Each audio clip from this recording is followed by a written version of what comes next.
de todos. A salinização ou a salinidade é uma condição em que eu tenho todos esses sais juntos. Tem o cálcio, tem o magnésio, tem o potássio, tem o sódio lá no solo. E a concentração desses sais, quando eu faço a medida da concentração desses sais, eu tenho um valor de condutividade elétrica, que é o meio pelo qual meio indireto, né? E nós avaliamos a salinidade, ela é superior a 4 decisiemens por metro. Isso a gente vai falar quando tiver de classificação. Certo? Aqui é só para definir o conceito de salinidade do solo. E no caso da sodificação, é quando, dentre esses sais, eu tenho o predomínio do sódio. O sódio é um sal, Na, mais, 2 mais. Eu tenho o predomínio do sódio em relação aos outros elementos. É isso. Salinidade, todos os sais juntos. Sodicidade, o sódio, né? Um solo, ele pode evoluir de um solo salino para um solo sódico e depois para um solo degradado, né? Então, eu vou falar evolução dos solos salinos, né? Eu falei que o problema de salinidade é bem sério, que é natural e tal, que a gente está causando aceleração ou fazendo com que solos que não tinham naturalmente potencial de serem salinos, eles se tornarem salinos. Qual é a problemática disso? É porque um solo salino, ele pode evoluir para um solo degradado, que é muito, muito difícil de eu recuperar depois que ele acontece. E como ocorre essa evolução? Por 3 processos. A salinização, que é quando ele se torna salino, a solonização, que é quando ele deixa de ser salino e passa a ser sódico, ou seja, ele passa a ter o predomínio do sódio em relação aos outros sais, e ele pode sofrer solodização, que é o processo que ele não tem nem mais sais nem sódio, ele tem só hidrogênio, que é um solo completamente ácido e que o desenvolvimento vegetal e a vida nesse solo é praticamente acabada. Então, é um solo completamente degradado. Eu posso ter essa evolução. Ah, Edneide, é comum e ocorre rapidamente? Não. Eu tenho que ter mudanças, né, drásticas naquele solo para acontecer, inclusive mudanças de clima. Mas eu posso fazer isso via manejo. Então, como ele é capaz de fazer essa evolução que naturalmente seria difícil de ocorrer. E eu trouxe ela para vocês entenderem que isso é possível e como isso é possível, né? Então, como é que ocorre? Eu tentei montar um esqueminha aqui para desenhar, eu sou a pessoa que desenha, né? Então, eu coloquei lá na frente. Mas então, a salinização, como eu já falei, ela ocorre o quê? Quando eu tenho a drenagem lateral de água no solo, então eu tenho aqui um solo que tem uma certa declividade, olhem essa figura, e a água a água entrou aqui, né, infiltrou, e ela encontra um lençol, obviamente, que vai fazer um fluxo descendente dessa água até uma parte mais baixa. Isso é o que acontece em qualquer solo. Por quê? Porque eu tenho aqui o material de origem, que seria aqui meu horizonte R, e aqui o solo que evoluiu na parte de cima. À medida, né, que eu vou tendo declividade, esse meu solo vai diminuindo a espessura, mas essa camada aqui, compactada, ela existe, óbvio. Então, a água entrou no solo, quando ela encontra essa barreira aqui, ela tem que escoar. Se ela não consegue ultrapassar a barreira, o que é que ela vai? Ela fazer um fluxo. É por isso que existem os lençóis freáticos no subsolo. E para onde é que essa água vai? Ela vai se acumular na área mais baixa, óbvio. Que é essa condição aqui. Então, eu tenho aqui um acúmulo de água no local, a água não consegue infiltrar porque tem uma camada de impedimento. Qual é a tendência, se eu estou num clima como o nosso, que a evaporação é intensa, é essa água ser puxada. Ela sair do solo e mudar de estado do líquido que está lá no solo para vapor de água.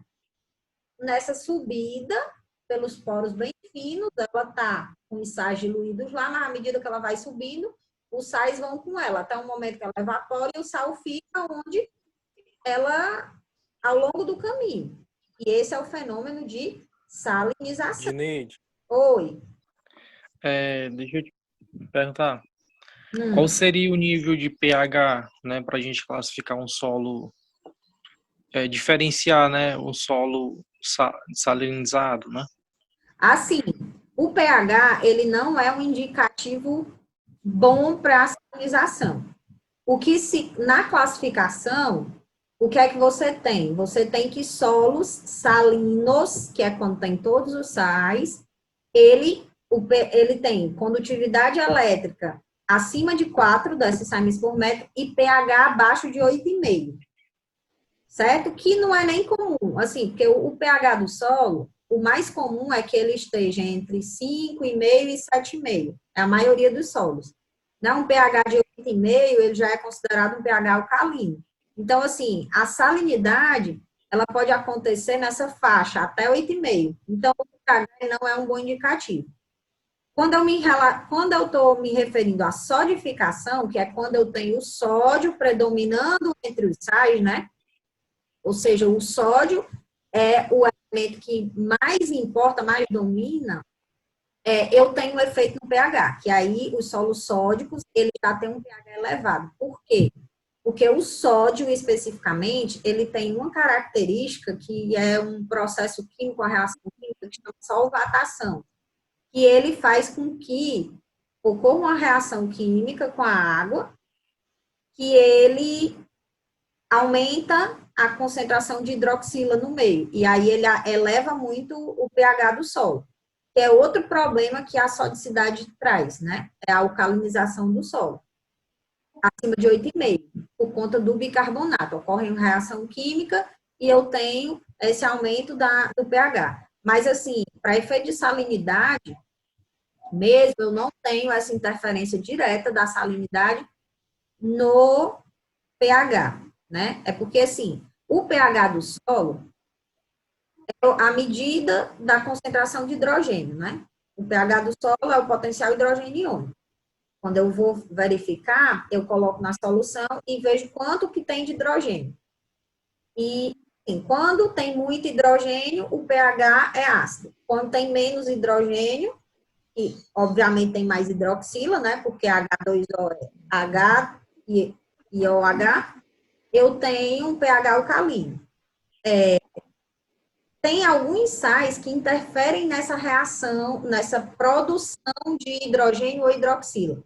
Mas, assim, como é que são algumas reações químicas que fazem com que aumente essa concentração. Não é, assim, um sal específico. Por exemplo, quando eu tenho nitrogênio, se eu for transformar amônia, que é um gás, NH3, para amônio, que é NH4, eu tenho liberação de... Eu tenho liberação, não. Eu tenho captura de hidrogênio do meio, né? Por quê? Porque se eu tenho NH3 para transformar em NH4, mais eu tenho alcalinização. Quando eu vou transformar, eu tenho alcalinização, eu roubei hidrogênio que estava diluído para formar o NH4. Então, diminuiu o hidrogênio na solução, o pH aumentou. Quando eu vou transformar amônio para nitrato, que é de NH4 mais para NO3-, eu tenho liberação de hidrogênio. Então, eu tenho acidificação do solo, porque os 4 hidrogênios que estavam no amônio, para esse amônio se transformar em nitrato, ele foi para a solução. Então, eu aumentei a concentração de hidrogênio na solução, automaticamente, se eu fosse medir, né, isso eu estou falando na escala macro, eu ia ter aumento da acidez, né? Então, ia ter redução do pH. Então, vejam que tem elementos específicos, mas no solo, o nitrogênio, por exemplo, enquanto eu estou transformando amônia em amônio, que tem uma reação, que causa uma reação alcalina, eu estou transformando amônio em nitrato, que causa reação ácida. Então, ao longo do tempo, como isso ocorre no solo, né, a todo momento, não é uma coisa de cada vez, tem elementos se transformando, a todo momento, de um lado ou de outro, eu tenho um meio que equilíbrio, porque tudo tende ao equilíbrio, né? Então, assim, não tem um sal que vai, estratosfericamente causar efeito no pH, a não ser, né, o sódio, por conta dessa reação de alcalinização, e no caso do uso de um corretivo, que é o caso do calcário, né? O calcário, quando eu adiciono calcário no solo, eu estou adicionando um sal, que é o cálcio. Só que eu coloco ele numa concentração muito grande, né? Aí eu tenho já... Por que ocorre essa questão do pH, no caso da correção do solo com calcário? Porque o calcário, ele é CaCO3. Então, ele é carbonato e cálcio. Quando eu jogo, eu tenho a separação, carbonato e eu tenho o cálcio.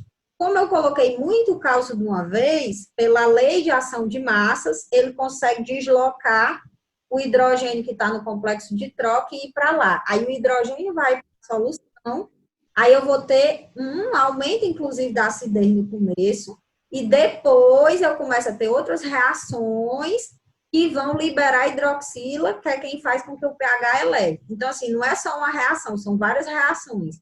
Inclusive reação com alumínio, né, que eu tenho a hidrólise do alumínio, que libera muito mais hidrogênio, aí o meio se acidifica depois que eu tenho essa reação alcalina. Então, sim, são reações químicas que ocorrem.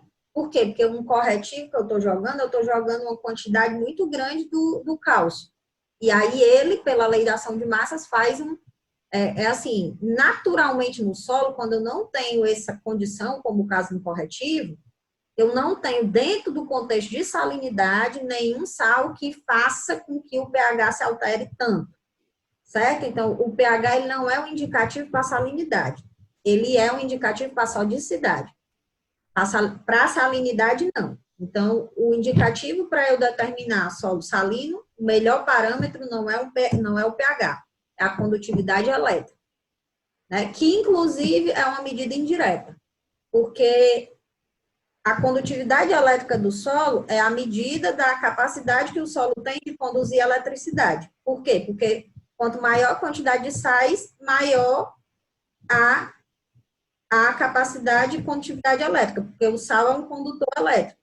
Então, é uma medida indireta da salinidade. Não é uma medida direta, porque eu estou medindo a condutividade elétrica do solo ao invés da quantidade de sais.